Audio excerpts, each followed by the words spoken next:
அவங்களுக்குள்ள ஒரு புத்து உணர்ச்சி உருவாக்கும், ஒரு தன் நம்பிக்கை உருவாக்கும்.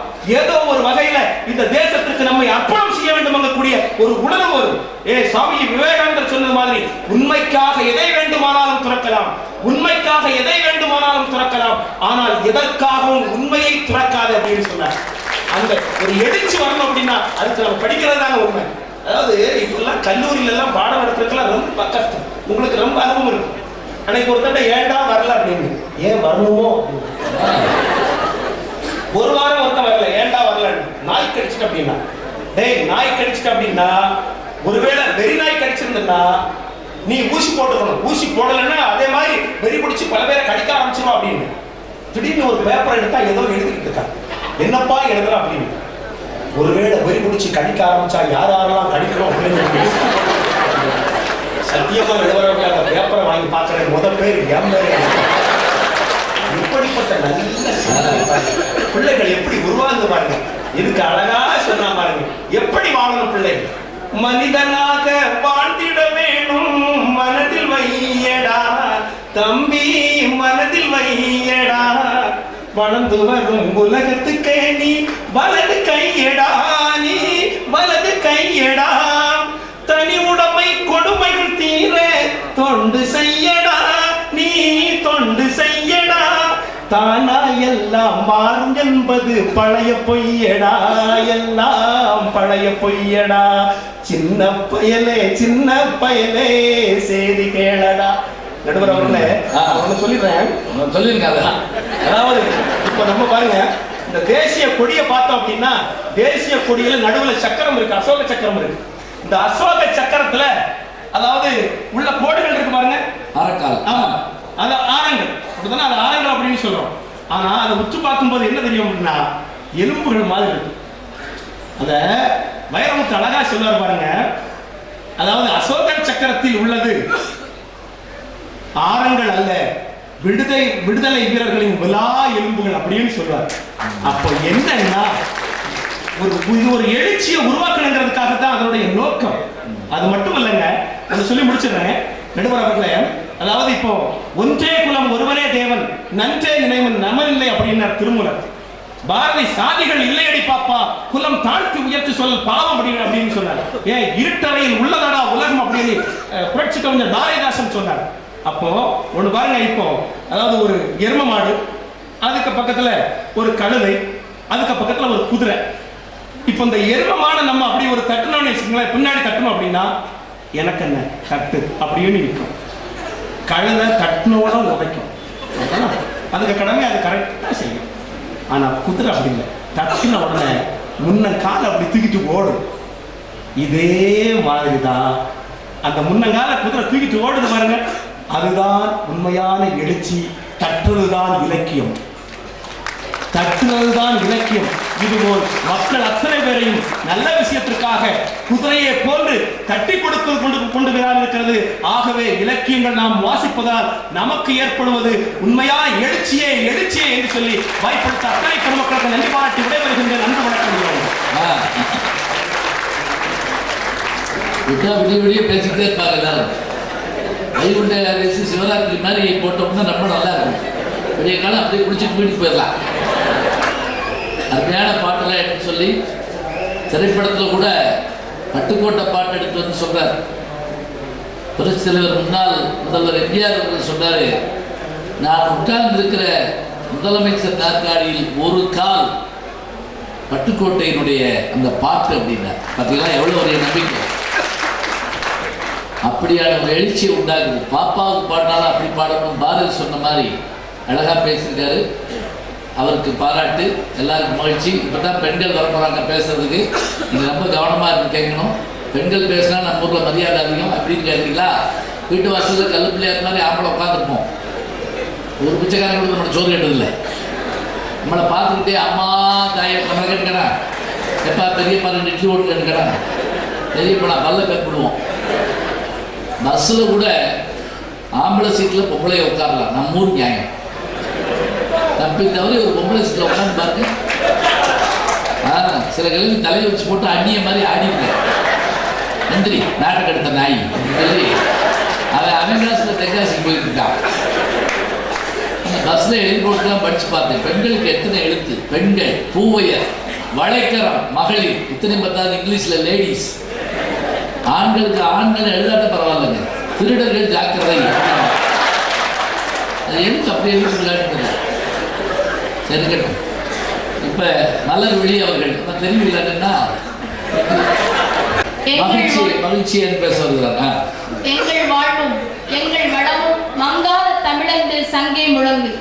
எல்லாம் அல்ல இறைவனின் திருவருள் சிறப்பினை வேண்டி இந்த அருமையான பட்டிமன்றத்திற்கு பட்டிமன்றங்களின் மிட்டா மிராசு எத்தகைய தலைப்பு என்றாலும் சரியாக தீர்ப்பு சொல்லுகின்ற நியாய தராசு, கல்லூரியிலே மாணவர்களுக்கு பாடம் நடத்துகின்ற பேராசிரியர், திறந்த வழியிலே மக்களுக்கு பாடம் நடத்துகின்ற ஓராசிரியர், மருத நாயகம் போற்றும் மதுரை நாயகம் எங்கள் ஐயா நடுவர் அவர்களே,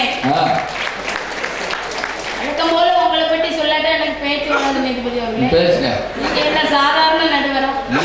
ரஜினி எந்திரனா இருக்கலாம், கமல் இந்தியனா இருக்கலாம், விஜய் தமிழனா இருக்கலாம், அஜித் சிட்டிசனா இருக்கலாம், சூர்யா அயனா இருக்கலாம், விக்ரம் அந்நியனா இருக்கலாம், அர்ஜுன் முதல்வனா இருக்கலாம், தனுஷ் படிக்காதவனா இருக்கலாம், ஏன் சிம்பு கூட வல்லவனா இருக்கலாம். எல்லோரும் உங்கள மாதிரி நல்லவனா இருக்க முடியாது. இப்ப நீங்க சொன்ன இந்த தேச தலைவர்கள்லாம் யாருமா? அவங்க எல்லாம் திரைப்படத்துல நடிச்சிருக்காங்க. தேச தலைவர்களா? நீங்களும் திரைப்படத்துல நடிச்சிருக்கீங்க. ஆமா.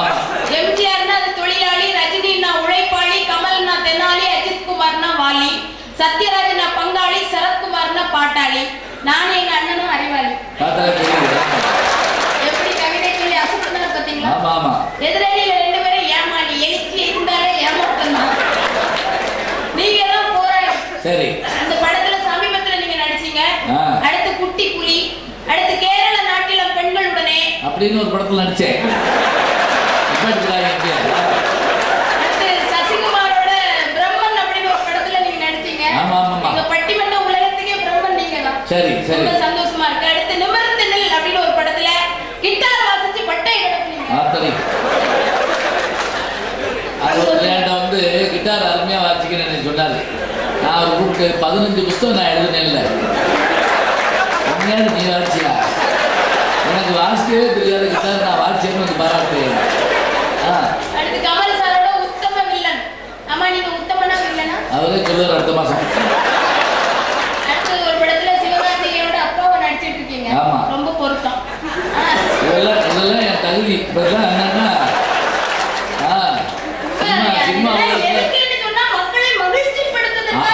அப்படிங்கிறீங்களா? Correct correct. ஆமா ரொம்ப சந்தோஷமா இருக்கு. எங்க அண்ணன் வந்து இந்த மாட்டை கொண்டு வந்து கட்டிட்டோம்னா சரியா போச்சு. எழுச்சி ஒரே அடைப்பு போனார். ஆமா. இல்ல வந்தோடனே இந்த புத்தக திருவிழா எதற்கு எழுச்சி வர வேண்டும் என்பதற்காக. ஏன் மகிழ்ச்சியா இருக்க கூடாதா மனசு? அதானே ஒரு நிமிஷம் இருந்துட்டாங்க. ஒரு நிமிஷம் மகிழ்ச்சியா இருக்க கூடாது. திருப்பி பேசினா ஒடியாந்துருவாங்க. என்ன என்ன என்ன அப்படி 5 பேர் வந்து நான் ஒரு மேடையில பேசிட்டு கீழே இறங்கிட்டு ஒரு ஐயாட்ட கேட்டார். ஐயா நான் எப்படி பேசினேன் அப்படின்னாரு. அந்த ஐயா சொன்னாரு, நான் கண்டிப்பா சொல்லணுமா அப்படின்னாரு. சொல்லணுமே அப்படின்னாரு. வீட்டுல அவ குடுங்களுக்கு வாக்குகள் அவங்க மகிழ்ச்சி இல்லாம அலைஞ்சிட்டு இருக்காங்க. வீட்டுல எந்த வித மகிழ்ச்சியா இல்லை. அன்னைக்கு ஒருத்தருக்கு தலையெல்லாம் வீங்கி போய் வந்தேன். அண்ணாச்சி ஏன் தலையெல்லாம் வீங்கி இருக்கு, வீட்டம்மா அடிச்சாங்களான்னு கேட்டேன். சீ சீ சீ, அந்த பிள்ளை நல்ல பிள்ளை, அடிக்க மாட்டான், இனிமேல் அடிக்க மாட்டேன்னு தலையில அடிச்சு சத்தியம் பண்ணா இப்படி வீங்கிட்டு. இந்த மாதிரி மகிழ்ச்சி இல்லாம பட்டகாலே படுமுடிக்காங்க. ஒரு கவிஞன் சொன்னான், வாழ்க்கை பூட்டியே கிடக்கிறது, சிரிப்பு சத்தம் கேட்கும் போதெல்லாம் அது திறந்து விடுகிறது அப்படின்னு. அது மட்டும் இல்ல, சிரிக்கிறவங்க என்னைக்குமே கஷ்டப்பட மாட்டாங்க, கஷ்டப்படுறவங்க சிரிக்க மாட்டாங்க. அதனால கஷ்டப்பட்டாவது சிரிக்கணும்னு சொல்றதுக்காக நாங்க 2 பேரும் வந்திருக்கோம். மகிழ்ச்சியா இருப்பதாங்க வெற்றி. நம்ம ஒரு நாள் சென்னைக்கு ஒரு பட்டிமன்றம் போகும்போது ஒரு டாக்டர் பேசிட்டு இருந்தார். இப்போ வெற்றி பெறுவது மகிழ்ச்சியா அப்படின்னு கேட்டார். இல்லை, மகிழ்ச்சியாக இருப்பதுதான் வெற்றி அப்படின்னார். அதான் நாங்க பேசிட்டு. அதான் சொன்னா, வயது வலிக்க சிரிப்பவர்கள் மனித ஜாதி, பிறர் வயிறறிய சிரிப்பவர்கள் மிருக ஜாதி. மனிதன் என்ற போர்வையில் மிருகம் வாழும் நாட்டிலே நீதி என்றும் நேர்மை என்றும் எழுதி வைப்பார் ஏட்டிலே, எழுதி வைப்பார் ஏட்டிலே.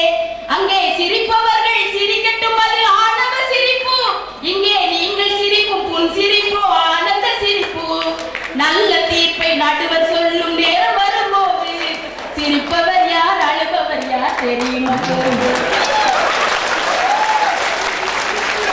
இது மகிழ்ச்சியா எனக்கு தீர்த்து சொல்லுங்க. நான் சுருக்கமா இப்போ உள்ள ஸ்டைல்ல சொன்னா நாங்கெல்லாம் வருத்தப்படாத வாலிபர் சங்கம், அவங்க எல்லாம் வருத்தப்படாத முதியோர் சங்கம். அவங்க தான் எழுத்து பேசுவாங்க. சில்லாவோ திண்டுக்கல்லி சின்னாலப்பட்டி பக்கம் சொல்லு, எங்க சிலுக்குவார்பட்டி சிங்கம் செம்பு கலக்காத தங்கம் அது வச்சிருப்பதோ வருத்தப்படாத வாலிபர் சங்கம். அன்னை அன்புக்கு அன்னை தெரசா, அறிவுக்கு அப்துல் கலாம், அடக்கத்துக்கு மலர்விழி. வேற யார் சொல்லுவா? நானே சொல்லிருந்தேன். எங்க ஐயா கொடுக்கிற 10,000 ரூபாய அதுதானே எனக்கு மகிழ்ச்சி. ஆமா ஆமா 10 லட்சம் மாநிலத்துக்கிட்டு நம்ம பெறணும். 10,000க்கு இப்படி சொன்னீங்கன்னா நம்ம பெறணும் தெரியும். பெரம்பலூர் அடியை கொஞ்சம் அடிச்சுதான் காட்டுவோமா, ஊரை காக்க உண்டான சங்கம், உயிரை கொடுத்து போராடு சங்கம். இல்ல இது இல்ல, நாங்க எல்லோரும் விளையாட்டு பிள்ளை, வருத்தப்படாத வாலிபர் சங்கம். அவ்வளவுதான் மகிழ்ச்சி. அதுதான் மகிழ்ச்சி. நான் ஒண்ணு சொல்றேன், எழுச்சியை தருகின்ற இலக்கியங்கள் இமயத்தை தொடும், இல்லைன்னு சொல்லவில்லை. ஒரு மனிதனுக்கு எழுச்சியை தரும் இலக்கியங்கள் இமயத்தை தொடும், ஆனால் ஒரு மனிதனுக்கு மகிழ்ச்சியை தருகின்ற இலக்கியங்கள் இதயத்தை தொடும். இதயத்தை தொடுவதுதான் மகிழ்ச்சி. நாங்க பேசுறதுக்காக வந்து கொண்டிருக்கிறோம். என்ன பேச்சுங்க வந்து சிலவங்களுக்கு காலையிலே பத்திரிகை படிக்கலன்னா தூக்கமே வராது. காலையிலே சொல்லுவாங்க, காலையிலே பத்திரிகை படிக்கிறது நிறைய பேருக்கு மகிழ்ச்சி. பத்திரிகையை ஒரு கையில வச்சுக்கிட்டு டீயை இன்னொரு கையில வச்சுக்கிட்டு அப்படியே படிச்சுட்டு இருங்க, எவ்வளவு மகிழ்ச்சி தெரியுமா? ஒருத்தர் கூட சொன்னாரு, ஒரு வகையில் பத்திரிகையும் காதலியும் ஒண்ணுதான், 2 பேரும் குறிச்ச நேரத்துல வரலன்னா மாரடைப்பு வந்து விடுறான். குறிச்ச நேரத்துல வரணும். அந்த காதலியை கூட பத்திரிகையாக பார்க்கின்ற காதலர்கள் எத்தனை பேர் இருக்காங்க தெரியுது? பண்பாடும் உண்கண்கள் பொன்மாலை முரசு, மின்னும் தின மலர் போல் நீரை வல்ல உரசு, தினதந்தை எடுக்கின்றதே மனம் தினம் தந்தை எடுக்கின்றதே, நெஞ்சு தீயாக கொதிக்கின்றதே, என் மனைவீட்டின் மறுசாவி நீதானே முத்தாரமே மணி முத்தாரமே, குமுதம் போல் வந்த குமரியே முகம் குங்குமமாசி வந்ததென்னவோ, மனம் வண்ண திரை கனவு கண்டதோ. எவ்வளவு அருமையா சொல்றாங்க பாத்தீங்களா? இதுதான் மகிழ்ச்சி. பெண்களுக்கு கோல புத்தகம், சமையல் புத்தகத்தை பார்த்தா மகிழ்ச்சி வந்துடும். சில பேர் இந்த சமையல் பண்றதே கிடையாது. நல்லா 3 நிமிஷத்துல ரசம் வச்சு 30 நாளா ஊத்துவேன். நவீன மணிமேகலை பண்ண அச்சய பாத்திரம் மாதிரி வச்சு அடிக்கடி பில்டப் வேற கொடுப்பேன். அக்கா சமையல்ல புளி உடனே அதுக்கு நானா பலி அப்படின்னு நல்ல மனுஷன். இப்பெல்லாம் முன்னெல்லாம் ஃப்ரிட்ஜை பார்த்து அழுதாரு, அங்கதான் பழைய குழம்பெல்லாம் இருக்கும். இப்போ டிவியை பார்த்து அழ ஆரம்பிச்சிட்டாரு. அன்னைக்கு ஒரு வாரம் கழிச்சு வீட்டுக்கு போறேன், டிவியை பார்த்து அழுகுறாரு. ஏன் தான் டிவியை பார்த்து அழுகுறீங்க? பெண்கள் தானே சீரியல் பார்த்து அழுவாங்கன்னு. நல்லா பாட்டினார். போய் பாக்குறேன், எங்க கல்யாண கேசட் ஓடுது. அவருக்கு அதுல ஒரு மகிழ்ச்சி இருந்திருக்கு. பெண்களுக்கு அப்படி ஒரு மகிழ்ச்சி. நீதிபதி உடனே அவங்க சொல்லாங்கல்ல, எழுச்சி வருதுன்னு. எத்தனையோ புத்தகத்தை எத்தனையோ படிக்கிறோம், எத்தனை பேர் எழுச்சியோடு நடந்துக்கிறாங்க சொல்லுங்க. ஒரு கவிஞன் கேட்டான், சித்தர்களும் யோகிகளும் சிந்தனையில் ஞானிகளும் புத்தரோடு இயேசுவும் உத்தமர் காந்தியும் எத்தனையோ உண்மைகளை எழுதி வச்சாங்க, எல்லாம் தான் படிச்சீங்க, என்ன பண்ணி கிழிச்சீங்க அப்படின்னு. நாட்டிலே படித்தவர் பாடம் நடத்துகிறான், படிக்காத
இருவடை எடுத்து ஒருவடை என்போர் திருவோடு எடுத்து தெருவோடு போவார்னு எழுதி போட்டார். அழகா வியாபாரம் போச்சுன்னா படிக்காட்டா எழுச்சியா இல்லாத கூட பரவாயில்ல, மகிழ்ச்சியா இருப்பதுதான் பெரிய விஷயம். வாழை மரம் படித்ததில்லை நிழல் கொடுக்க மறந்ததா, வான்முகிலும் கற்றதில்லை மழை பொழிய மறந்ததா, மேகமெல்லாம் கற்றதில்லை மழை பொழிய மறந்ததா, என்னும் சுதந்திரமாய் சுட்டி திரியும் குயிலும் பாடும் படித்ததா, படித்ததினால் அறிவு பெற்றோர் ஆயிரம் உண்டு, பாடும் படிக்காத மேதைகளும் பாரினில் உண்டு. எழுச்சியா வாழலாம் இருக்கலாம். ஒரே ஒரு விஷயம் சொல்றேன், நம்முடைய இலக்கியத்துக்கே கதி ரெண்டு புலவர்களை சொல்லலாம். ஒன்று கம்பன், இன்னொன்று திருவள்ளுவர். கம்பன் திருவள்ளுவர். அன்னைக்கு வாத்தியார் பாடம் எடுத்தார். கம்பன் வீட்டு கட்டுத்தரையும் கவிபாடும் இது போல ஒரு பழமொழி சொல்லிடார். ஒரு பையன் இருந்துச்சு, இளையராஜா வீட்டு இட்லி தட்டும் இசை பாடும் சொல்லிட்டான். எவ்வளவு பொருத்தமா சொல்றாங்க. அத கூட கண்ணதாசன் சொல்வார். கண்ணதாசன் யார்? கண்ணதாசன் பாடலை எளிமையாக்கினார், பட்டுக்கோட்டை எளிமையை பாடலாக்கினார். ரெண்டு பேருமே தான் எளிமையா கொடுக்கறது தான் பெரிய விஷயம். 10,000 கவிதை முத்தாக அழிந்த அந்த சத்தான கம்பனுக்கு ஈடு இன்னும் மித்தாகவில்லை என்று பாடு. அண்ணனோட தம்பியர்கள் 4 5 6 ஆனவிதம் கூறி என்னை ஆளுகின்றான் மூளை தன்னை ஏறி, சீதை நடையழகும் சிறிராமன் தோழழகும் போதை நிறைந்ததென சொல்லி என்னை போட்டான் மதுக்குடத்தில் அள்ளினார். கம்பராமாயணம் சொல்றாரு. தமிழ் பாட்டு அப்போ மதுக்குடத்துல அள்ளி போட்டாங்க. பணக்காரர்களின் முந்தியிலும் பண்டிதர்களின் தொந்தியிலும் அடங்கி இருந்த தமிழை பாமரர்களுக்கு பந்து வைத்த பெருமை கவியரசு கண்ணதாசனை தான். புவியீர்ப்பு விசை என்று ஒன்று இருந்தது, அது நியூட்டன் வருகைக்கு பிறகுதான் நமக்கு தெரிந்தது. அமெரிக்கா என்று ஒன்று இருந்தது, அது கொலம்பஸ் வருகைக்கு பிறகு நமக்கு தெரிந்தது. மின்சாரம் என்று ஒன்று ஏற்கனவே இருந்தது, அது எடிசன் வருகைக்கு பிறகு நமக்கு தெரிந்தது. அதுபோலத்தான் தமிழுக்கென்று ஒரு மனம் இருந்தது, அது கவியரசு கண்ணதாசன் பாடல் எழுதிய பிறகுதான் நமக்கு தெரியும். இப்பொழுது கிராமத்துக்கென்று ஒரு மனம் இருக்கிறது, அது இசைஞானி இளையராஜா என்று இசை வகுத்தாரோ அன்றுதான் வெளிப்பட்டது இருக்கிறவர்களே. இப்படி கலை இலக்கியங்களை மக்கள் மொழியாக மாற்றி கொடுத்தால்தான் அந்த மக்கள் இலக்கியங்கள் மன மகிழ்ச்சியை தரும் இருக்கிறவர்களே. அந்த மன மகிழ்ச்சியை தருகின்ற இலக்கியங்கள் தான் இந்த அளவும் நின்று கொண்டிருக்கிறது. திருக்குறளை பற்றி, திருக்குறள் வந்து 2 அடி. ஒரு மனுஷன் தப்பு செய்யலாம்னா சப்பு 2 அடி கொடுறான், அப்ப திருந்தும் அப்படின்னு சொல்லுவாங்க. தவறு செய்த மனிதர்களுக்கு திருவள்ளுவர் 2 அடி கொடுத்தால் அதுதான் திருக்குறள்னு சொல்லப்பட்டது. 2 அடி கூட கிடையாது, 1.25 அடிதான். 1.25 அடியை கொடுத்து ஏன் 2 அடி கொடுக்கல அப்படின்னு கேட்டதுக்கு ஒருத்தர் சொல்லார், 1.25 அடி அவர் கொடுத்துட்டார்ல, நாம மகிழ்ச்சியா 4 அடி எடுத்து வைக்கணும். மகிழ்ச்சியா 4 அடி எடுத்து வச்சா அது மனத்துல நிற்கும். அதுக்காகத்தான் அந்த வள்ளுவர் கூட இறைவனை ஆரம்பித்து இன்பத்துல முடிச்சிருப்பார், கடவுளை ஆரம்பிச்சு காதல்ல முடிச்சிருப்பார். அகர முதல் எழுத்தெல்லாம் ஆதி பகவன் முதற்றே உள்ளது இறைவன். ஊடுதல் காமத்திற்கு இன்பம் அதற்கின்பம் கூடி முயங்க பெறின், இதை வந்து கடவுள் காதல்ல முடிச்சிருப்பார். நீதிபதி அவர்களே, இப்ப நான்லாம் கண்ணுக்கு மை போடவே மாட்டேன், உங்களுக்கு தெரியும். எல்லாருக்குமே தெரியும், கண்ணுக்கு நான் மை போட மாட்டேன். ஏன் தெரியுமா? எங்க அத்தான கண்ணுக்குள்ள வச்சிருக்கேன். கண்ணுக்கு போய் மை போட்டா அவருக்கு மூஞ்சில கறி பூசுற மாதிரி அதனால கண்ணுக்கு மையே போட மாட்டேன். இதை நான் இல்ல வள்ளுவர் சொல்லியிருக்காரு. கண் உள்ளார் காதல் அவராக கண்ணும் எளிதேன் கரப்பாக்க அறிந்து. இது எத்தனை பேருக்கு தெரியும்? நான் சொல்றதுனால தெரியுது. அத மகிழ்ச்சியா சொல்றது பாத்தீங்களா? அதுதான். ஒரு வீட்டுல சந்தோஷமா இருக்குன்னா என்ன பண்ணணும்? மனைவி திட்ட கூடாது. சரி, மனைவி எது சமைச்சு கொடுத்தாலும் சாப்பிடணும். நல்லா இருக்கு நல்லா இருக்கு நல்லா இருக்கு அப்படின்னு சாப்பிடணும். சொல்லிட்டு போயிருந்தோம். வெளியில போய் சாப்பிட்டு சொல்றேன், நீ எப்படி வச்சிருக்க அப்படின்னு நல்ல புகழ்ந்து பேசணும். இதை நான் சொல்லல, தொல்காப்பியர் சொல்லியிருக்காரு. ஏனது சுவைப்பினும் நீ கை தொட்டது வானோர் அவையும் புறையுமால் எமக்கு, இப்படி சொன்னா அவ சந்தோஷப்படுவாளாம். இதை எளிமையா அவ கொடுத்தது தொல்காப்பிய நீதிபதி அவர்களே. எனவே இன்னைக்கு திருவிழா நடக்கிறது, ஊர்ல எல்லாம் நம்ம கோயில்ல திருவிழா நடத்துறோம்னா ஊர் சுத்தமாகணும், மனசு சுத்தமாகணும், வீடு சுத்தமாகணுங்கிறதுக்காகத்தான் நம்ம திருவிழாவை நடத்துறோம். இந்த புத்தக திருவிழா எதற்கு என்று சொன்னால் நம் மன மகிழ்ச்சிக்காக, மனம் சுத்தமாக வேண்டும் என்பதற்காக. அது ஒரு கவிஞன் சொன்னா, இந்த ஊசி வழியா போகிற நூல் சட்டை கிழிசல்களை சரி செய்யும். ஊசி வழியா போகிற நூல் சட்டை கிழிசல்களை சரி செய்யும், புத்தகம் என்கின்ற நூல் மன கிழிசல்களை சரி செய்வதற்காக. அப்படின்னா மனசுல ஏதாவது கிழிசல் இருந்தா அதை சரி செய்வதற்கு புத்தகம் தான். உடலை ஆய்வு செய்ய இந்த உலகத்திலே எத்தனையோ கருவிகள் வந்துவிட்டன. உடலை ஆய்வு செய்ய இந்த உலகத்தில் எத்தனையோ கருவிகள் வந்துவிட்டன.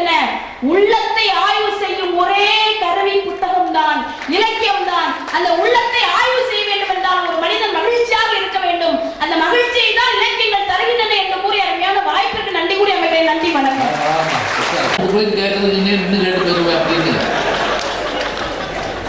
அருமையாக சொல்கிறாங்க.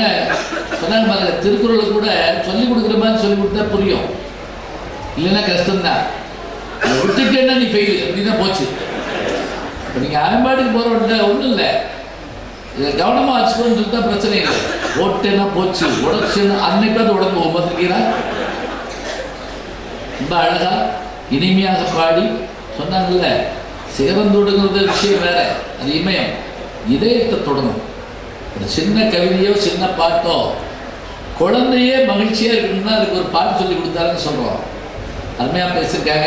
அவர்களுக்கு பாராட்டு. நிறைவாக பேராசிரியர் டாக்டர் விஜயசுந்தரி அவர்கள் எழுச்சியே என்று பேச வருகிறார்கள்.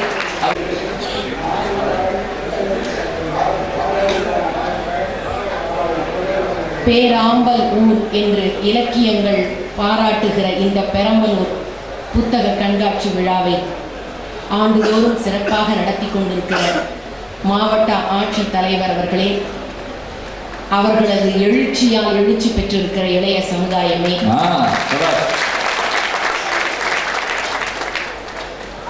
சோக ராகம் வேண்டும் என்றால் சகானாவாக இருக்கலாம், காதல் ராகம் பாட வேண்டும் என்றால் மோகனமாக இருக்கலாம், உருக்கமாக பாட வேண்டும் என்றால் கல்யாணியில் பாடலாம், கம்பீரமாக நடக்க வேண்டும் என்றால் கம்பீர நாட்டையில் பாடலாம், அமர்ந்து இனிதாக கருத்துக்களை கேட்டு எழுச்சி பெற வேண்டும் என்றால் ஞானசம்பந்தம் ஐயா அவர்களின் பட்டிமன்றத்தை கேட்கலாம். அத்தகைய இனிமையான ஒரு நிகழ்ச்சியை தான் செல்லுகிற இடத்திலெல்லாம் மக்களுடைய உள்ளத்தில் எழுச்சி தரத்தக்க கருத்துக்களையே தீர்ப்பாக வழங்கி கொண்டிருக்கிற மதிப்பிற்குரிய நடுவர் பெருந்தகை அவர்களுக்கு என்னுடைய பணிவான வணக்கங்களை காணிக்கையாக்குகிறேன். இலக்கியங்கள் மன எழுச்சிக்காக என்று பேசுவதற்கு இருவர்தான் வந்திருந்தோம் என்று நினைத்துக் கொண்டிருந்தேன். சரி. ஆனால் இப்பொழுதுதான் எனக்கு தெரிந்தது, இலக்கியம் எழுச்சிக்காக என்று பேச 4 பேர் வந்திருக்கிறார்கள். எனக்கு முன்பு பேசிவிட்டு அமர்ந்த அன்பு சகோதரி, அவர் பேசி கூடவா நமக்கு எழுச்சி வராமல் இருக்கும்?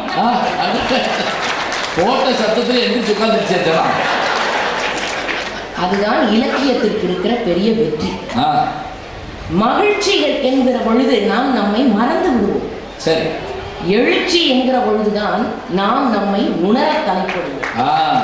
மகிழ்ச்சி என்று வருகிற பொழுது தன்னலம், எழுச்சி என்று வருகிற பொழுது அது பொதுநலமாகும். மகிழ்ச்சி என்பது தற்காலிகமான ஒரு நேரம், எழுச்சி என்பதுதான் நீண்ட கால சகாப்தம். ஒரு பெரிய சாம்ராஜ்யத்தை உருவாக்கக்கூடிய வல்லமை, விழுந்து போய் கிடக்கிற மண்ணையும் நிலத்தையும் எழுந்து நிற்க வைக்கிற ஆற்றல், இது அத்தனையும் எழுச்சிக்கு தேவை. நம் நாட்டோட மக்கள் தொகை 120 கோடியை தாண்டி கொண்டிருக்கிற நேரத்திலும் மன மகிழ்ச்சி தேவைன்னு இவர்கள் பேசுகிறார்கள். அதுக்கு மேல நான் சொல்ல வரேன். புரிஞ்சு இதுல என்ன சீனாவுக்கு நமக்கு போட்டி. காரணம், அந்த அணியில் இருந்து வந்தவர்கள் எல்லாம் காதல் காதல் காதல் காதல் கோயில் சாதல் சாதல் என்று முழங்கி விட்டு அமர்ந்தார்கள். நம்முடைய நாட்டிற்கு இருக்கிற பெரிய துர்பாகிய நிலைமை என்ன தெரியுமா? 20 வயது இளைஞனுக்கு 60 வயது முதியவரினுடைய தளர்ச்சி வந்து விட்டது. இது பரவாயில்லை, 60 வயது முதியவருக்கு 20 வயது இளைஞனின் கிளர்ச்சி வந்து விட்டது. அதனால்தான் நாம் இவ்வளவு தொல்லைகளையும் இன்றைக்கு சந்தித்துக் கொண்டிருக்கிறோம்.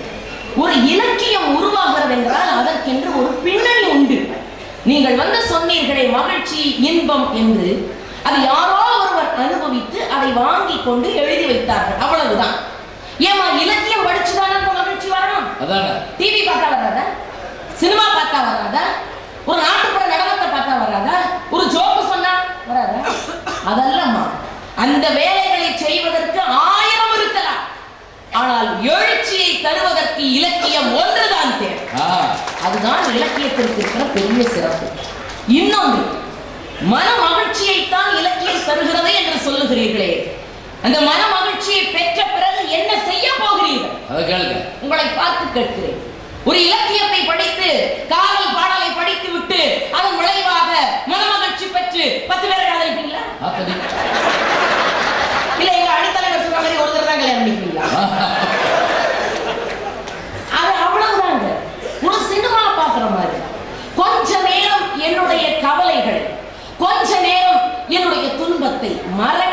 கொடுக்கிற மயக்க மருந்து மகிழ்ச்சி. ஆனால் நான் எதற்காக தோன்றினேன், நான் எதை செய்ய வேண்டும், என்னை சுற்றி இருக்கிற உலகம் எது, என் சமுதாயத்திற்கு நான் எதை தர வேண்டும், இந்த சமுதாயத்தை புரட்டி போடுகிற நெம்புகோல் வார்த்தை என்னால் உருவானது என்றால் இந்த நாட்டிற்கு நான் நன்றியுடையவன். இந்த உணர்வை எது கொடுக்கும்? இலக்கியத்தினால் கிடைக்கிற மன எழுச்சி எனக்கு கொடுக்கும். அதற்கு பிறகு நான் செயல்பட தொடங்குவேன். ஒன்று உங்களை பார்த்து நான் கேட்கிறேன், நல்லா கேளுங்க, நன்றாக கேட்கிறேன். அதிலும் பெரம்பலூர் புத்தக கண்காட்சியிலே இன்றைய நிகழ்ச்சியினுடைய பட்டிமன்றத்திலே இது மிக பொருத்தமாக இருக்கும் என்ற காரணத்தினால் நான் உங்களை பார்த்து ஒன்று கேட்கிறேன்.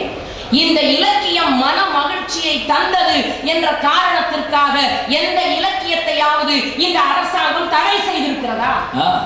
இல்லை.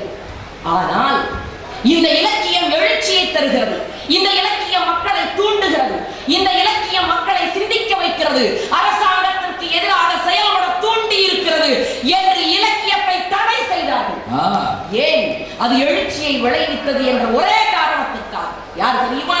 மகாகவி பாரதி. அவனுடைய பாடல்கள் வெறும் மகிழ்ச்சிக்காக மட்டும்தான் நீங்கள் சொன்னீர்களே, இல்லை, அது எழுச்சியை தந்த காரணத்தினால் தான் ஆங்கில அரசு பீரங்கிகளை பார்த்து பயப்படவில்லை, பாரதியினுடைய பாடல்களை பார்த்து பயப்பட்டது. தெருவிலே நின்று கொண்டு மகாகவி பாடினான், என்று தனியும் இந்த சுதந்திர தாகம், என்று மடியும் எங்கள் அடிமையின் மோகம், என்று தனியும் இந்த சுதந்திர தாகம். தண்ணீர் குடித்ததை பெருமையாக சொன்னீர்கள், சுடக்குடி கேளா என்று. அதுதானா நம் இலக்கியம்? ஐயா, என்னை காட்டிலும் நன்றாக சங்க இலக்கியத்தை படித்தவரை போல ஆய்வு செய்து சொன்னீர்களே, அதே சங்க இலக்கியத்தில் ஐயா ஒரு பாட்டு, தண்ணீரை தாமதமாக கொண்டு வந்து கொடுத்தான் யார்? சிறையில இருக்கிற ஒரு மன்னன். கணைக்கால் பெருஞ்சேரல் இருமுறை தாகம் என்று கேட்டான். காவலாளி ஒரு வார்த்தை சொல்லிவிட்டு போனான், சிறைச்சாலை இருக்கிற உனக்கெல்லாம் தாகமான்னு சொல்லிட்டு தாமதமாக நீரை கொண்டு வந்து கொடுத்தான். அப்பொழுது அவன் எழுதினான், என்ன தெரியுமா? குழவி இறப்பினும் ஊன்தடி பிறப்பினும். என்னடா இப்ப கொண்டு வந்து தண்ணியை தர்ற? எங்கள் தமிழ் மண் எப்படிப்பட்ட மண் தெரியுமா? குழந்தை கருவிலே இறந்து போய் பிறந்தால் கூட அதற்கு வாளாலே கீறி போர்க்களத்திலே இந்த பிள்ளை இறந்து விட்டான் என்று சொல்லுவதை பெருமையாக எண்ணுகிற எங்கள் குலத்திற்காக தாமதமாக தண்ணீரை கொண்டு வந்து கொடுத்தாய் என்று கேட்டானே, போச்செங்கள். நான் அது உங்களுக்கு எழுச்சியை தந்ததா? கையை தொட்டு தாகத்துக்கு தண்ணி கொடுத்தது உங்க நெஞ்சில எழுச்சியை கொடுத்ததா? ஐயா, அந்த எழுச்சி மட்டும் இன்றைக்கு இருக்கிற தமிழனுடைய உள்ளத்திலே நிறைவாக இருந்திருந்தார். கர்நாடகா காலதாமதமாக தண்ணீரை காவிரியை கொடுக்க மறுக்கிற பொழுது ஒவ்வொரு தமிழனும் கணைக்கால் பெருஞ்சேரல் இருமுறையை போல எழுந்து நின்றிருந்தால் இந்த அரசாங்கம் பதில் சொல்லி இருக்கும், கர்நாடகத்தின் குறுக்கே அணை கட்ட விடாமல் தடுத்திருக்கும். இல்லையே. காரணம், மன எழுச்சிக்கு உரிய இலக்கியத்தை இப்படி மன மகிழ்ச்சிக்காக என்று தவறாக வெறும் மனப்பாடம் செய்து ஒப்பிப்பதற்காக தமிழ் இலக்கியத்தை பயன்படுத்திய தரித்திரங்கள் நாம். நம்மிடத்தில் இருக்கிற சொத்து எதுவென்றே தெரியாத தரித்திர நாயகர்கள். நம்மிடத்தில் இருக்கிற ஒவ்வொரு பாட்டும் எவ்வளவு அச்சரம் வரும் தெரியுமா? பாரதி தாங்க சொன்னான், பாஞ்சாலி சபதத்துல சேலை வளர்ந்தது. இத சொல்லணும், அவ்வளவுதான். அந்த சேலை வளர்ந்துகிட்டே வருது. அந்த சாரதாஸ் மாதிரி ஒருத்தரை மேல உட்கார வச்சு புடவை கொடுத்துக்கிட்டே இருந்தா எப்படி இருக்குமோ அது மாதிரி சேலை வளர்ந்ததுன்னு சொல்லணும். அது மகிழ்ச்சியான விஷயம் தானே, அள்ளி விடலாம் இல்ல கற்பனைய. பாரதி அந்த சூழலை மன எழுச்சிக்கு உரியதான் மாத்திரம். எப்படி ஓமைகள் வந்து பிறக்குது தெரியுமா? பொய்யதம் துயரினை போல் நல்ல புண்ணியவாளர்தம் புகழினை போல் தையல கருணை போல் கடல் சலசல தெரிந்திடும் அலைகளை போல் பெண்ணொழி வாழ்த்திடுவார் அந்த பெருமக்கள் செல்வத்தில் பெருகுதல் போல் கண்ணபிரான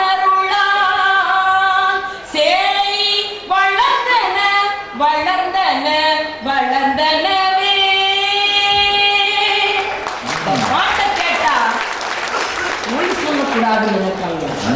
புண்ணியத்தை சேர்க்கணும்னு நினைப்பான். ஒன்று சொல்லுகிறேன், கெட்டவனுக்கு வர்ற கஷ்டம் போலவும் நல்லவனுக்கு வர்ற புகழ் போலவும் அது வளர்ந்ததான். கெட்டவனுக்கு கஷ்டம் வரணும் விடாம வந்தாத்தான் சும்மா இருப்பாங்க. அதான் ஆச்சரியம். அது மட்டும் இல்லைங்க, பாவேந்தர் பாரதிதாசன் கதர் நாட்டில பாட்டு எழுதினான். கதர் எடுத்துக்கொண்டு போய் எல்லா இடத்திலும் சுற்றி சுற்றி கதர் நாட்டில பாட்டு எழுதினான். அப்பொழுது ஆங்கில அரசு இந்த பாட்டை தடை செய்தது. ஏன்? அது மக்களுடைய உள்ளத்திலே எழுச்சியை கொடுத்தது என்ற ஒரே காரணத்திற்காக. புலவர் குழந்தை அவர்களுடைய ராவண காவியம் இந்த நாட்டிலே தடை செய்யப்பட்டது. ஏன்? அது மக்களை சிந்திக்க தூண்டியது என்ற ஒரே காரணத்திற்காக.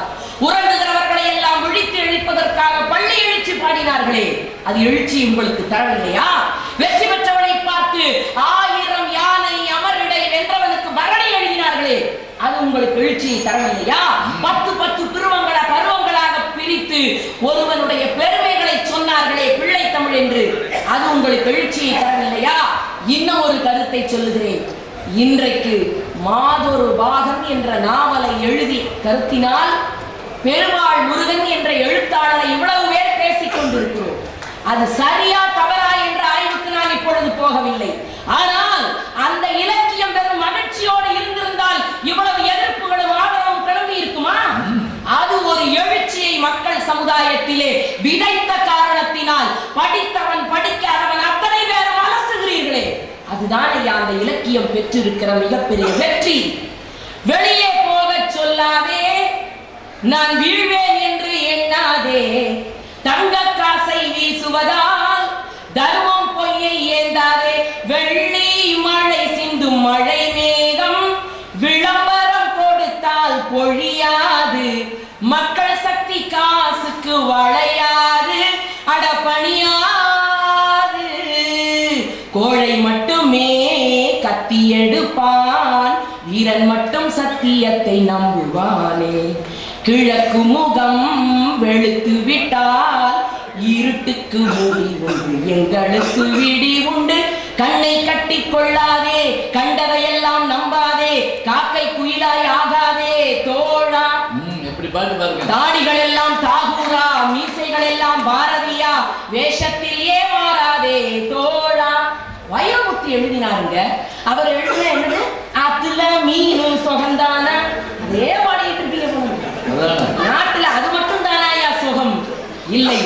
என் தாயினுடைய மடியிலே படுத்து உறங்குகிற சுகம் எனக்கு கிடைக்க வேண்டும். அவனுக்கு ஒரு தீங்கு இழைக்கிற பொழுது துடித்து எழுகிறானே மகன், அதில் ஒரு எழுச்சி பிறக்க வேண்டும். பக்கத்து மாநிலத்துக்காரன் என்னுடைய உரிமைகளை கை வைக்கிற பொழுது எதிர்த்து கேட்கிற எழுச்சி எனக்கு வர வேண்டும்.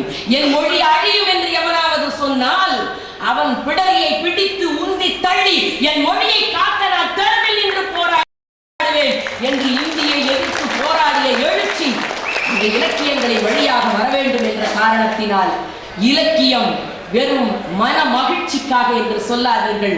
பொழுது விடிந்தால் 3ஆம் தேதி பேரறிஞர் அண்ணாவினுடைய நினைவு நாளை நாம் கொண்டாட இருக்கிறோம். அவர் சொன்னார், ஆசையை தட்டி எழுப்பிவிட்டு வீணையை மீட்ட தொடங்கியதும் இசை கேட்க வருகிறவர்களின் காதுகளை அடைப்பது போல, பழச்சாற்றின் இனிப்பை கூறிவிட்டு பருக கொஞ்சம் தருக என்று கேட்பவனை விரட்டுவது போல, எழில்மிகு சித்திரத்தை வரைந்து அதை காண வாரீர் என்று அனைவரையும் அழைத்து காண வரும் சிலரின் கண்களை கட்டுவது போல திருக்கோயிலுக்கு இருக்கும் பெருமைகளை சொல்லிவிட்டு என் தமிழரில் ஒரு சிலரை கோயிலுக்குள் வராதே என்று சொன்னால் என் தமிழன் சும்மா இருப்பானா என்று அவர் பேசிய பேச்சு எத்தனை தமிழர்களை எழுச்சி ஊட்டியது, சட்டமன்றத்திலும் பாராளுமன்றத்திலும் என்று சொன்னால் இந்த இலக்கியம்தான் தமிழரை சிந்திக்க வைத்தது. இந்த இலக்கியம்தான் தமிழனை உணரச் செய்தது. இந்த இலக்கியம்தான் தமிழனை ஒன்றுபடுத்தியது. இந்த இலக்கியம்தான் தமிழனை போராட வைத்தது. இந்த இலக்கியம்தான் வெற்றி கனியை பறித்து அவன் கையில் கொடுத்திருக்கிறது என்று சொன்னால் இலக்கியம் வெறும் மன மகிழ்ச்சிக்காக அல்ல, அது என்றைக்கும் இனியும் மன எழுச்சிக்காகத்தான் என்று சொல்லி இந்த அருமையான வாய்ப்பளித்த நடுவர் பெருமகளுக்கு அவைக்கு நன்றி விடைபெறுகிறேன். வணக்கம்.